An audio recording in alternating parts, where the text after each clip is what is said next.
Olá, gente, tudo bem? Como vocês estão? Então, nós estamos estudando aí, estamos praticamente chegando na metade do ano letivo, né? Praticamente já estamos. E aí nós percorremos já um bom percurso de aprendizado. E nós estamos estudando na nossa última aula, desde a nossa última aula, a respeito da questão da sociedade escravista. Nós vimos como aconteceu esse passo a passo até chegar ao que nós chamamos de uma suposta libertação da escravatura, a libertação dos escravos, perdão. E aí, percorrendo todo esse período que nós já estudamos, desde o início do ano letivo, nós podemos perceber, não sei se vocês recordam, da nossa primeira aula, da nossa aula inaugural de História, como assim denominamos. Quem ainda não viu ou perdeu, deseja relembrar, só é voltar aí, ver os vídeos, lá embaixo, a aula inaugural de História, e aí vocês vão perceber que um dos principais objetivos que eu colocava naquele dia, a respeito da importância de nós estudarmos História, era que nós pudéssemos refletir de uma forma crítica sobre a nossa sociedade. Eu espero que, ao longo dessas aulas que nós já tivemos, vocês possam ter parado para pensar e refletir alguns aspectos da sociedade de uma outra forma que vocês ainda não tinham percebido. Essa é a finalidade da história, nos tornar pessoas que pensam, que refletem e que usam de todo esse conhecimento para nos tornarmos pessoas melhores e agirmos de uma forma melhor na sociedade e sabermos interpretar aquilo que de fato é bom e o que não é para a vivência social. Então, voltando ao nosso conteúdo, nós vimos que naquele período da sociedade escravista, a mão de obra africana era muito utilizada, principalmente para a plantação do açúcar e outras atividades, plantação da cana de açúcar e de outras atividades que davam muita produção naquele tempo. Só que o que acontece? Antes de chegar a esse período, a esse patamar da mão de obra escravizada vinda da África, eles utilizavam a mão de obra indígena, como nós podemos observar. Então, o que acontecia muito era que os indígenas eles não se relacionavam, como podemos dizer, os indígenas eles não se relacionavam com a natureza, com a agricultura da forma que os portugueses queriam, da forma que nós vivemos, que nós esperamos. Era um relacionamento de agricultura, podemos dizer assim, mais livre. Não tinha aquela pressa do plantar para ter um tempo certo para colher, como era a lógica dos portugueses, dos europeus, porque eles tinham uma pressa com isso, que era o lucro, que era uma produção, podemos assim dizer. Então, o que era que acontecia? Eles precisavam de mão de obra para trabalhar, os portugueses, e essa mão de obra não estava chegando como eles queriam. E os indígenas estavam se revoltando e combatendo essa forma de trabalho que eles não estavam querendo. É aí que nesse contexto do século XVI e do século XVII vão surgir os bandeirantes, ou seja, as bandeiras paulistas. Bandeirantes não foi o canal da TV que surgiu nesse tempo, certo? Bandeirantes, primeiramente porque recebiam esse nome. Porque a palavra bandeira está muito ligada à expedição, busca, procura. E também pelo fato de que alguns deles utilizavam algumas bandeiras, né, para demarcar territórios ou para seguir ali aquela orientação do rumo, do percurso, como identificação deles. E eles estavam, professor, em busca de quê? De mão de obra escrava, mão de obra escravizada, indígenas.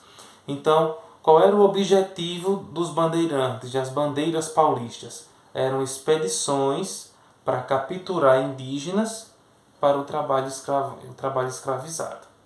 Então, bandeiras eram expedições de captura de indígenas para o trabalho escravo.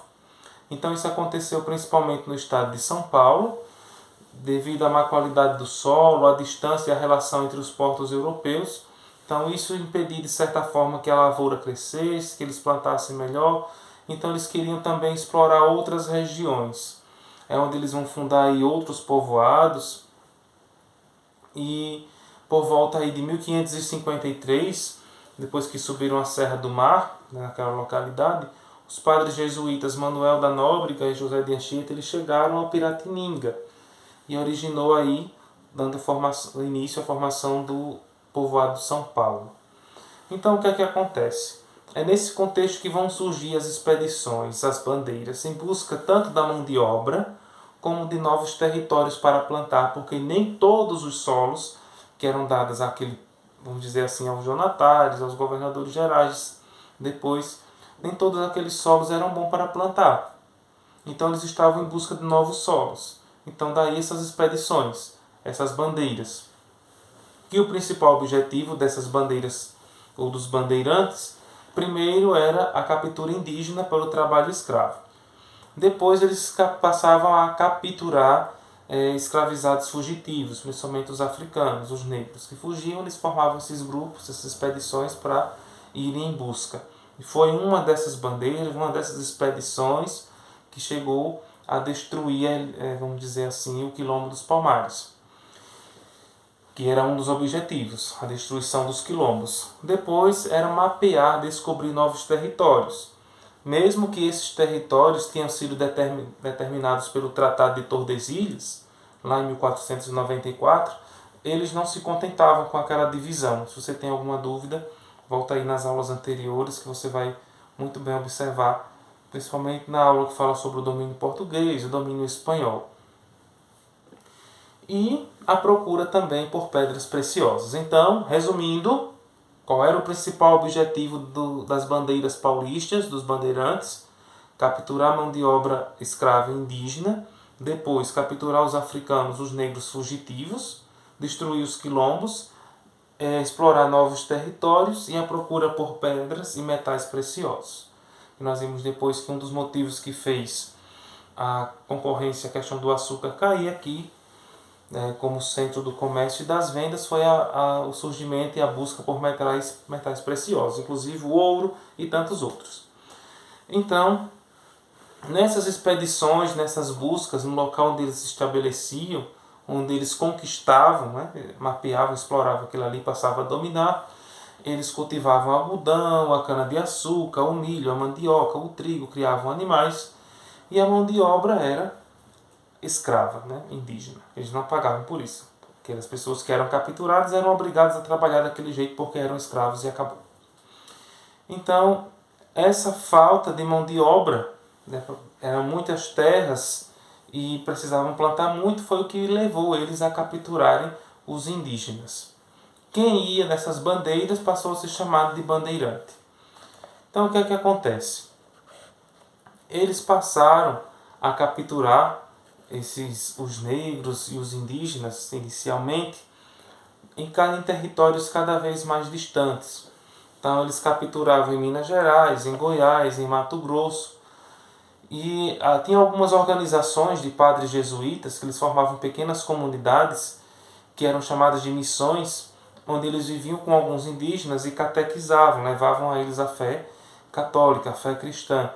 E esses bandeirantes passaram a invadir essas missões, esses territórios que eram organizados pelos jesuítas, o que despertou uma certa disputa, rivalidade, uma briga entre eles.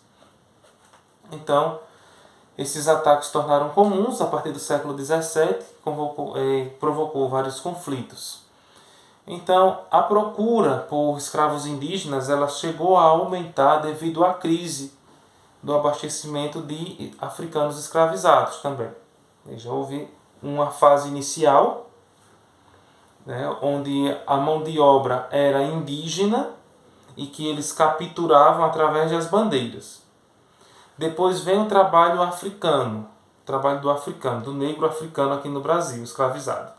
Lembra que nós estudamos na aula anterior, na sociedade escravista, que teve uma lei chamada Lei Eusébio de Queiroz, que proibia o tráfico de negros, trazer negros africanos para o Brasil, para o trabalho escravizado? Então, como foi proibido esse tráfico, então eles voltavam a utilizar com mais força o trabalho indígena, já que eles não podiam trazer africanos para trabalharem aqui.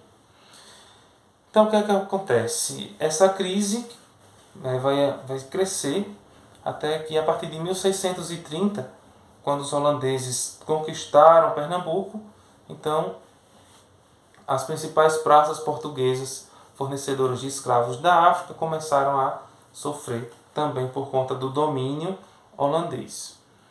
Então, com o passar do tempo, a coroa portuguesa passou a proibir a escravização de indígenas.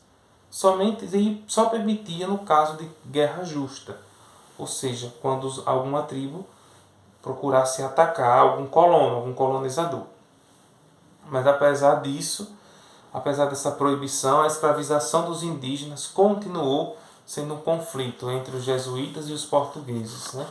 Alguns portugueses que não queriam que essa escravidão de indígenas acabasse.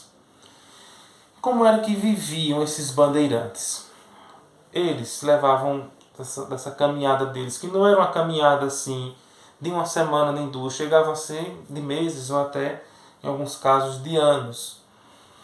Então eles levavam armas, né, pistolas, chumbo, pólvora, machado, faca, foice, corda, tudo que fosse necessário para se protegerem e para conduzir, para prender de certa forma esses indígenas escravizados.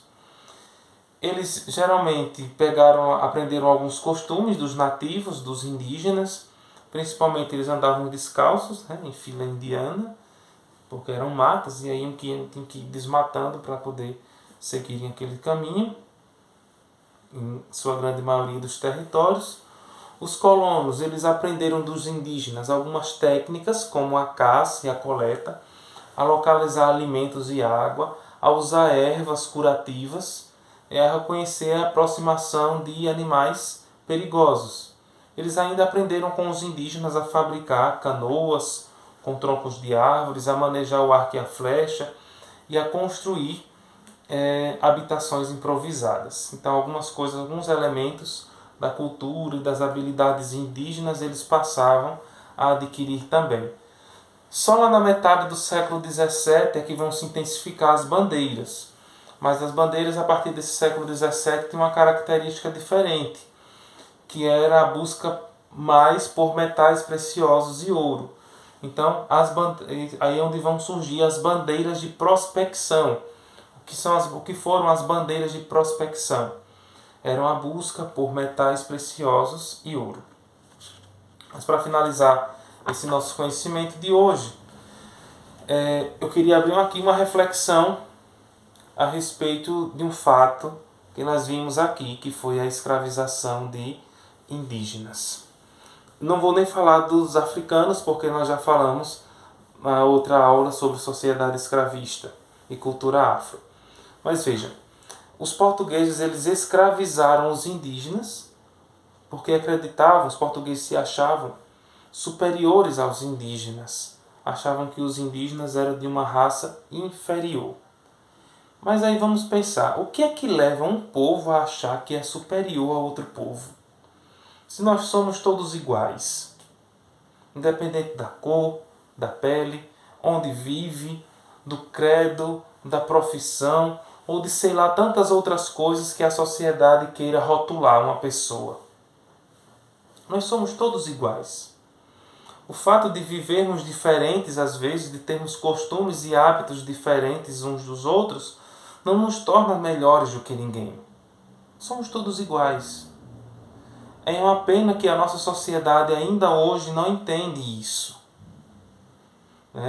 Rotula as pessoas por localidade, por bairro de onde vive, ou por profissão, por cor da pele, por pensamento político, pela fé, não sei. Isso vai aumentando cada vez mais o distanciamento entre as pessoas, gerando confusão, gerando tantas outras coisas que não são viáveis para uma vivência na sociedade. Então, o que leva uma pessoa a se achar melhor do que o outro? É a sua, vamos dizer assim, a sua falta de humanidade, de sensibilidade. É a pessoa que vive um etnocentrismo. O que é um etnocentrismo? Etno vem de etnia. Etnia, se nós puxarmos aí, raça, cor. Então, é a pessoa que se deixa levar, rotular por raça, por cor de pele. Nós não devemos ser assim. Nós somos todos iguais.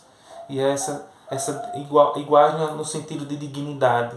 Diferentes e diversos na cultura, no jeito de ser. mas é essa diversidade que constrói e nos edifica. Bons estudos, até a nossa próxima aula.